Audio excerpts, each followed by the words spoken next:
Please subscribe Sadhguru Sai Creations.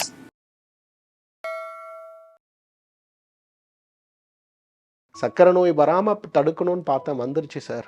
இப்போ kidney நோய் வராமல் நான் எப்படி என்னை காப்பாற்றிக்க முடியும்? கழிவாக உடலில் வெளியேறுகின்ற ஒரு நோயை பற்றியோ, புரோட்டீனியூரியான்னு சொல்லக்கூடிய நோயை பற்றியோ, அல்லது என்றாவது எனக்கு கிட்னி ஃபெயிலியர் வந்து விடுமோ அப்படிங்கிற பயமற்ற ஒரு ஆரோக்கியத்தோடு நாம் இருக்க முடியும். தசைகள் அப்படிங்கிறது வெறும் நம்முடைய இயக்கத்துக்கு மட்டும் இல்லைங்க.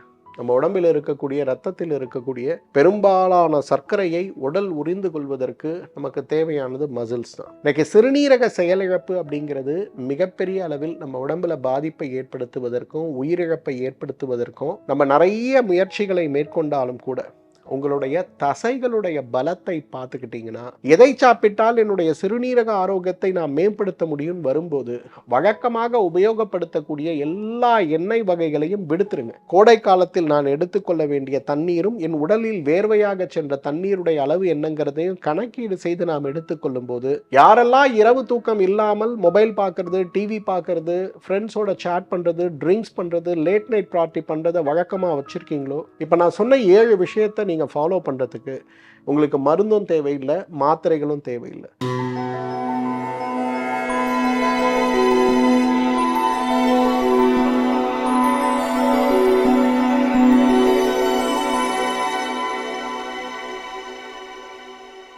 சத்குரு சாய் கிரியேஷன் யூடியூப் நேயர்கள் அனைவருக்கும் உங்களுடைய வெல்னஸ் குருஜியுடைய அன்பான வணக்கங்கள். எவ்வாறு இன்றைக்கு சர்க்கரை நோய் மிகப்பெரிய ஒரு பாதிப்பை சமூகத்தில் உருவாக்கி கொண்டிருக்கிறதோ, கோவிட் நோய் போலவே ஒரு பெருந்தொற்று போலவே இன்றைக்கு சமூகத்தில் கொஞ்சம் கொஞ்சமாக நம்முடைய ஆரோக்கியத்தை குறைத்து கொண்டிருக்கிறதோ, நம்முடைய வருமானத்தில் குறைந்தது 20% ஒரு மாதத்திற்கு மருந்துகளுக்கு எடுத்து வைக்கக்கூடிய அளவுக்கு பாதிப்பை உண்டாக்கி கொண்டிருக்கிறதோ, அதை போலவே நம் உடலில் மிகப்பெரிய பாதிப்பை உண்டாக்கக்கூடிய மற்றொரு நோயாக இருப்பது எது அப்படின்னு பார்த்தீங்கன்னா சிறுநீரக நோய்கள் தான். இன்றைக்கு ஒரு ஆரம்ப நிலை சர்க்கரை நோயாக, அதாவது ஒரு ப்ரீ டயாபெட்டிஸ் நிலையில் இருந்து ஒரு இன்சுலின் தேவைப்படுகின்ற சர்க்கரை நோயாளியாக மாறுகின்ற வரை இந்த மொத்த பிரயாணத்தில் சர்க்கரை நோயோடு சேர்ந்து நம்ம உடம்பில் ஏற்படக்கூடிய மற்றொரு நோயாக சிறுநீரக பாதிப்பு நோய் இருக்கிறதையும், கிட்னி ஃபெயிலியர்னு நம்ம சொல்லக்கூடிய நோய் இருக்கிறதையும் பார்க்கிறோம். எவ்வாறு ஒரு காலத்தில் இன்றைக்கு இதய நோய் சிறப்பு மருத்துவமனைகள் பெரிய அளவில் நம்ம ஊரில் அதிகமாச்சோ, அதே போல் இன்றைக்கு டயாலிசிஸ் மையங்கள்னு சொல்லக்கூடிய மையங்கள் ஒரு லேப், ஒரு சாதாரண இரத்த பரிசோதனை நிலையங்கள் போல, புற்றீசல் போல இன்றைக்கு மிகப்பெரிய அளவில் வளர்ந்து கொண்டிருக்கிறத நம்ம பார்க்கிறோம்.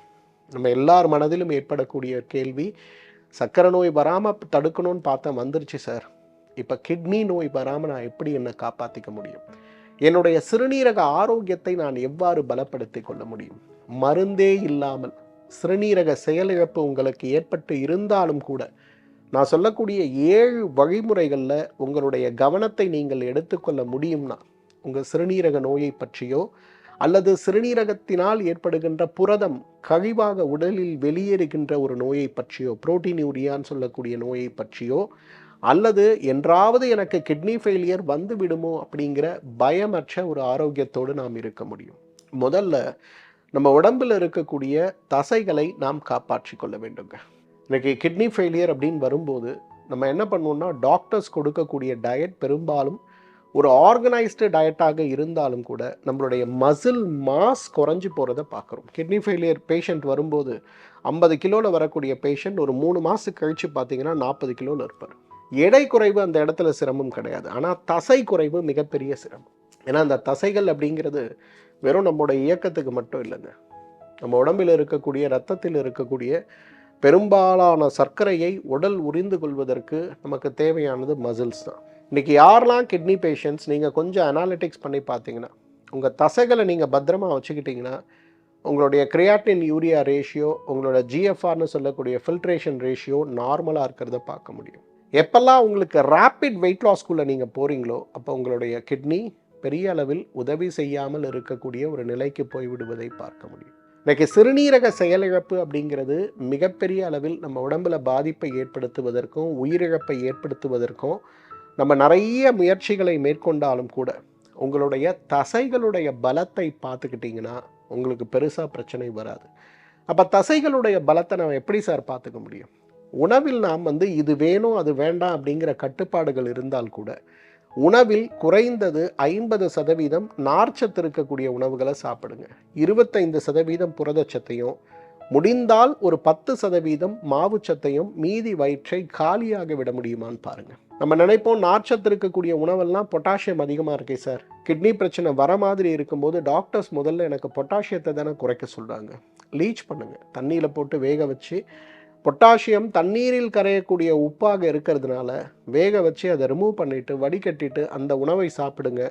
உங்களுடைய தசைகளை நீங்கள் பார்த்து கொண்டால் உங்கள் சிறுநீரகம் ஆரோக்கியமாக இருக்கும். உங்கள் தசைகள் மேல் உங்களுக்கு கவனம் இல்லை என்றால் உங்களுடைய கிட்னி இன்னும் வேகமாக ஃபெயிலியர் ஆகும். அதனால் கவனத்தோடு தசை ஆரோக்கியத்தை பார்த்துங்க. ரெண்டாவது, உங்களுடைய புரோட்டீன் இன்டேக்கை வாட்ச் பண்ணுங்கள். பொதுவாக புரதங்கள் அப்படின்னும் போது 2 வகையான புரதங்களை பார்க்கிறோம். தாவர உணவிலிருந்து கிடைக்கக்கூடிய புரதங்கள், அனிமல்னு சொல்லக்கூடிய விலங்கிலிருந்து கிடைக்கக்கூடிய புரதங்கள். தாவர உணவிலிருந்து கிடைக்கக்கூடிய புரதங்களை பொறுத்தவரையிலும் நீங்கள் லீச் பண்ணிவிட்டு அந்த உணவுகளை நீங்கள் சாப்பிடும்போது உங்களுக்கு பெரிய பிரச்சனை வராது. ஆனால் நீங்கள் விலங்கிலிருந்து கிடைக்கக்கூடிய புரதங்கள், முட்டை, கோழி, மீன், ஆடு, இறைச்சி, இதெல்லாம் நீங்கள் சாப்பிடும்போது அது டைரெக்டாக உடம்புல யூரிக் ஆசிட், யூரியா சார்ந்த காரணிகளை அதிகப்படுத்துறதுனால உங்களுடைய கிட்னி இன்னும் பாதிப்பதற்கு வாய்ப்பு இருக்குது. ஜுடிஷியலாக உங்களுடைய புரோட்டீன் இன்டேக்கை உங்களுடைய மருத்துவர், உங்களுடைய ஆயுர்வேத மருத்துவர், உங்களுடைய சித்த மருத்துவர், உங்களுடைய யோகா மற்றும் நேச்சுரோபதி மருத்துவரோடு உட்கார்ந்து எந்த அளவுக்கு புரதத்தை நீங்கள் எடுக்க முடியும், அந்த புரதத்தில் எது சேர்க்கலாம், எது சேர்க்கக்கூடாது, ஒருவேளை எனக்கு வேறு வழியே இல்லை, எனக்கு அசைவன் உணவின் மேல் அலாதி பிரியம் உண்டு, நீங்கள் திடீர்னு சொன்னீங்கன்னா நான் எப்படி நான்வெஜ்ஜை நிறுத்துறது, என்னால் முடியாது அப்படின்னா, குறைந்தது முட்டையுடைய வெள்ளைக்கருவை சாப்பிடுவதை மட்டும் வைத்துக்கொண்டு உங்களுடைய புரோட்டீன் மேனேஜ்மெண்ட் பாருங்கள். நம்பர் 1, நீங்கள் மசிலை பார்த்துக்கணும். உங்களுடைய தசை குறையாமல் இருப்பதற்கான, தசை நைந்து போகாமல் இருப்பதற்கான முயற்சியை நீங்கள் எப்படி செய்கிறீங்களோ அதே போல் கான்ஷியஸாக வெஜிடபிள் ப்ரோட்டீன்ஸை அதிகப்படுத்தி அனிமல் ப்ரோட்டீன்ஸை எவ்வளோ குறைக்க முடியுமோ குறைக்கணும். இந்த 2 விஷயத்தை நீங்கள் செய்ய ஆரம்பித்தாலே உங்களோட சால்ட், உங்களோட creatine, urea, uric acid spike ஆகாமல் இருக்கிறத நம்ம பார்க்க முடியும். மூன்றாவது, ஒமேகா 6 மற்றும் ஒமேகா, நம்ம வழக்கமாக எடுக்கக்கூடிய ஒமேகாவுக்கு இருக்கக்கூடிய வித்தியாசத்தை புரிஞ்சுக்கணும். இன்றைக்கு ஒமேகா மூலக்கூறுகள் நம்ம எல்லாருக்கும் தெரியும். உடம்புடைய இரத்த ஓட்டம், உடம்புடைய அழுத்தம், உடம்புடைய இன்ஃப்ளமேஷனை குறைக்கிறதுக்கு இது எல்லாத்துக்கும் ஒமேகா தேவை. ஆனால் இந்த ஒமேகா 6 மற்றும் ஒமேகா 20ன்னு வரும்போது, இந்த ஒமேகா 6ங்கிறது பெரும்பாலும் நம்முடைய விதையிலிருந்து கிடைக்கக்கூடிய எண்ணெய்களில், பதப்படுத்தப்பட்ட எண்ணெய்களில், சுத்திகரிக்கப்பட்ட எண்ணெய்களில் கூடுதலாக இருக்கிறத பார்க்குறோம். ஆனால் ஒமேகா 20, ஒமேகா 16 சார்ந்த காரணிகள் பெரும்பாலும் இயற்கை முறையில் நம்ம கோல் பிரஸ்ட்ன்னு சொல்லக்கூடிய நம்ம செக்கில் ஆட்டி எண்ணெயில் கூடுதலாக இருக்கிறத பார்க்க முடியும். அப்போ நம்ம என்ன பண்ணலாம்? பொதுவாக தாவர வகை உணவுகளையும் சுத்திகரிக்கப்பட்ட எண்ணெய்களையும் குறைத்து, ஒமேகா 6 சார்ந்த மூலக்கூறுகள் அதிகமாக இருக்கக்கூடிய எண்ணெய்களை குறைத்து, ஒமேகா 20 மற்றும் ஒமேகா 16ன்னு சொல்லக்கூடிய ஆலிவ் ஆயில் சார்ந்த செக்கில் வைத்து ஆட்டி எடுக்கப்பட்ட நல்லெண்ணெய், செக்கில் வைத்து ஆட்டி எடுக்கப்பட்ட தேங்காய் எண்ணெய், இந்த உணவுகளை நாம் எடுத்துக்கொள்ள முடியுமான்னு பார்க்கணும். ஏன்னா இன்றைக்கு நம்மில் அனைவருக்கும் இருக்கக்கூடிய மிகப்பெரிய சவால், சமையல் நம் கையில் இல்லை, உணவு நம் கையில் இல்லைங்கிற ஒரு பயம் இருக்கிறத பார்க்குறோம். எதை சாப்பிட்டால் என்னுடைய சிறுநீரக ஆரோக்கியத்தை நாம் மேம்படுத்த முடியும் வரும்போது, வழக்கமாக உபயோகப்படுத்தக்கூடிய எல்லா எண்ணெய் வகைகளையும் விடுத்துருங்க. ஆலிவ் ஆயிலை அதிகமாக பயன்படுத்த ஆரம்பிங்க. இன்றைக்கி என்னுடைய அனுபவத்தில் நான் சொல்கிறேன், ஆலிவ் ஆயிலை ஏதோ வெளியூர்லேருந்து வந்த ஒன்று உடலுக்கு நல்லது கிடையாது, நம்முடைய நல்லெண்ணெயை விட அது என்ன சிறந்த ஒரு உணவா அப்படிங்கிற கேள்விகள் கேட்கும்போது நம்முடைய எமோஷன்ஸ் தான் அந்த இடத்துல வருது. ஆனால் சயின்ஸ் என்ன சொல்லுது? இன்றைக்கி சயின்ஸ் படி பார்த்தீங்கன்னா, நாம் பொதுவாக பயன்படுத்தக்கூடிய எண்ணெய்களை விட ஆலிவ் ஆயில் 1000 மடங்கு சிறந்ததாக இருக்கிறத பார்க்குறோம். தக்காளி எண்ணெய் நம்ம நாட்டுக்கு சொந்தமானதா? பச்சை மிளகாய் எண்ணெய் நம்ம நாட்டுக்கு சொந்தமானதா? காப்பி கொட்டைகள் என்ன நம்ம நாட்டுக்கு சொந்தமானதா?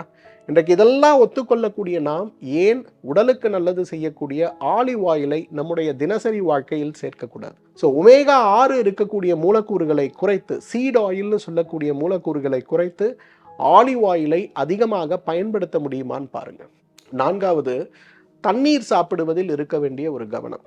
பொதுவாக இன்றைக்கு எனக்கு ஒரு புரோட்டீன் உரிய ஆரம்பிக்குது அப்படின்னா, இன்றைக்கே நான் தண்ணீரை குறைக்கணுமா? அவசியம் கிடையாது. இன்றைக்கி நான் என்னுடைய உடலுடைய இயக்கத்தை பொறுத்து, என்னுடைய இயக்கத்தை பொறுத்து என்ன தண்ணீர் தேவையோ அதை நான் எடுத்துக்கொள்ள வேண்டும். கோடை காலத்தில் என்ன தேவை, குளிர் காலத்தில் என்ன தேவை, மழை காலத்தில் என்ன தேவை, கோடை காலத்தில் நான் எடுத்துக்கொள்ள வேண்டிய தண்ணீரும் என் உடலில் வேர்வையாக சென்ற தண்ணீருடைய அளவு என்னங்கிறதையும் கணக்கீடு செய்து நாம் எடுத்துக்கொள்ளும் போது நம்ம உடம்புல அவ்வளவு பெரிய மாற்றம் ஏற்பட்டு விடுவதை பார்க்க முடியும். ஸோ இன்றைக்கு தண்ணீர் அப்படிங்கிறத அளவாக எடுத்துக்கொள்ள வேண்டும். எனக்கு கிட்னி ஃபெயிலியர் ஆரம்பிச்சிருச்சு அப்படின்னா தண்ணீர் நிச்சயமாக 1 லிட்டருக்கு மேலே போகக்கூடாது. அதே போல் நான் ஆல்ரெடி டயாலிசிஸில் இருக்க பேஷண்ட்டாக இருக்கேன் அப்படின்னா ஒரு நாளைக்கு 750 மில்லிக்கு மேலே உங்களுடைய தண்ணீர் திரவ உணவுகளுடைய மொத்தமாக சேர்த்து ஒரு நாளைக்கு 750க்கு மேலே உங்களுடைய கன்சம்ஷன் இருக்கக்கூடாது. இதை ஏன் நான் திரும்ப திரும்ப சொல்கிறேன்னா, நிறைய பேரை நான் அன்றைக்கி பார்க்குறேன், டயாலிசிஸ் போகக்கூடிய நோயாளிகள் கூட எனக்கு தாங்க முடியல அப்படின்னு நிறைய தண்ணீர் குடிக்கிறது. அந்த தண்ணீர் உடம்புக்குள்ளேருந்து வெளிவராத ஒரு சூழல் ஏற்படும் போது அவங்க 2 முறை வாரம் செய்து கொண்டிருக்கக்கூடிய டயாலிசிஸை 3 முறை 4 முறை அதிகரிக்க வேண்டிய சிரமம் ஏற்பட்டு விடுவதை பார்க்க. அப்போ தண்ணீரை கொஞ்சம் முழுசாக நம்ம பார்த்துக்கிட்டோம்னா நம்ம உடம்புல எந்த விதமான பிரச்சனையும் இருக்காது. 5வது, உங்கள் பிளட் சுகரை கண்ட்ரோல் பண்ணுங்க. நிறைய கிட்னி பேஷண்ட் செய்யக்கூடிய மிகப்பெரிய தவறு, உப்பை நான் குறைத்து விட்டேன் அப்படின்னு பார்த்தா சுகர் 300ல் இருக்கும். அப்போ சுகர் 300 ஆகும்போது என்ன ஆகும்? திரும்பவும் கிட்னியோட ஃபில்ட்ரேஷன் டேமேஜ் ஆகும். திரும்பவும் கிட்னியோட ஃபில்ட்ரேஷன் டேமேஜ் ஆகும்போது சீக்கிரமாக நமக்கு கிட்னி ஃபெயிலியர் வந்து விடுவதை பார்க்கிறோம். அல்லது ஆல்ரெடி டயாலிசிஸில் இருக்கோன்னா கூட உங்களோட சுகரை கண்ட்ரோல் பண்ண வேண்டியது ரொம்ப ரொம்ப அவசியம். நிறைய பேருக்கு என்ன சிரமம் ஏற்படும்னா, நீங்கள் கிட்னி நோயாளின்னு தெரிந்த பிறகு நீங்கள் சாப்பிடுகின்ற உணவில் இருக்கக்கூடிய உப்பை குறைப்பதில் பெரிய கவனம் எடுப்பீங்க. ஆனால் டயாலிசிஸ் செய்யும்போது உங்கள் உடம்பில் இருக்கக்கூடிய சுகர் குறைந்து போகும்போது வழக்கமாக சாப்பிடுகின்ற சர்க்கரை மருந்துகளையோ இன்சுலின் ஊசிகளையோ திடீர்னு நீங்கள் நிறுத்திடுவீங்க. அப்போ என்ன ஆகும்? உங்களுக்கே தெரியாமல் உங்கள் உடம்புல சுகர் ஸ்பைக் ஆக ஆரம்பிக்கும். சில நேரங்களில் 300, சில நேரங்களில் 350, சில நேரங்களில் 100, அப்படியே மாறி மாறி இருக்கும்போது நான் என்ன பண்ணுறதுனே தெரியாமல் குழம்பி போகும். ஒரு கண்டினியூஸ் குளுக்கோஸ் மானிட்டர் போட்டு காலையிலேருந்து ராத்திரி வரலும் நீங்கள் சாப்பிட்ற பொதுவான உணவுகள், சிறப்பு உணவுகள்னு சொல்லக்கூடிய பத்திய உணவுகளை பார்த்து உங்களுடைய இயக்கத்திற்கு ஏற்றாற்போல் உங்களுடைய சுகர் லெவலில் என்ன சேஞ்சஸ் வருது ரொம்ப கவனத்தோடு இதை பார்க்கணும். ஒருவேளை உங்களோட சுகர் ஸ்பைக் ஆகுதுன்னா நீங்கள் உங்களுடைய ஆயுர்வேத மருத்துவர், சித்த மருத்துவர் அல்லது உங்களுடைய கிட்னி நோய் சிறப்பு மருத்துவரோட உட்கார்ந்து உங்களோட டயட்டை மாடிஃபை பண்ணி உங்களோட பிளட் சுகர் அதிகமாகாமல் நீங்கள் பார்க்கணும். ரொம்ப சிறுநீரக நோய் வரக்கூடாது. சிறுநீரக நோயில் நீங்கள் இருக்கீங்கன்னா ஒவ்வொரு உணவு நீங்கள் சாப்பிட்ட பிறகும் 15 நிமிஷம் நடக்கும். ஃப்ளாரிடாவில் இருக்கக்கூடிய பல்கலைக்கழகத்தில் நடந்த மிக அழகான ஒரு ஆராய்ச்சிங்க. கிட்னி ஃபெயிலியரை எப்படி ப்ரிவென்ட் பண்ணுறது. ரொம்ப அதிகமாக கிட்னி ஃபெயிலியர் ப்ரிவலன்ஸ் இருக்கக்கூடிய ஒரு ஏஜ் குரூப் இருக்கக்கூடிய ஒரு 30 பேரை எடுத்தாங்க. 10 பேருக்கு எந்த மருந்துமே கிடையாது, உணவுக்கு பிறகு வாக்கிங். 10 பேருக்கு மருந்துகள், உணவுக்கு பிறகு வாக்கிங். 10 பேருக்கு அவங்களோட ஜென்ரல் லைஃப். இந்த வாக்கிங் அப்படிங்கிறது 1 மணி நேரம் 2 மணி நேரம் ரிகரஸ் வாக்கிங்லாம் கிடையாது. வெறும் 15 நிமிட நடைப்பயிற்சி, வேறு ஒன்றுமே கிடையாது. இந்த 15 நிமிட நடைப்பயிற்சிக்கு பிறகு அவங்க நடக்கிறது, போகிறது, வரதெல்லாம் எப்படி இருக்குது அப்படின்னு பார்க்கும்போது, யாரெல்லாம் மருந்தே இல்லாமல் 10 நிமிட நடைப்பயிற்சி 3 வேளையும் உணவுக்கு பின்பு செய்தார்களோ, யாரெல்லாம் மருந்துகள் எடுத்துக்கொண்டு அது கூட 10 நிமிட நடைப்பயிற்சி செய்தார்களோ அவர்களுடைய கிட்னி ஹெல்த், அவங்க யூரினில் போகக்கூடிய புரதம், அவங்களுடைய GFR இதில் ஒரு பெரிய சேஞ்ச் இருந்ததை பார்க்க முடிஞ்சுது. யாரெல்லாம் ரெகுலர் டயட்டில் இருக்காங்க, மருந்து சாப்பிட்றாங்களோ அவங்களோட ஹெல்த் இன்னும் கொஞ்சம் குறைஞ்சி போனது தான் பார்க்க முடிஞ்சுது.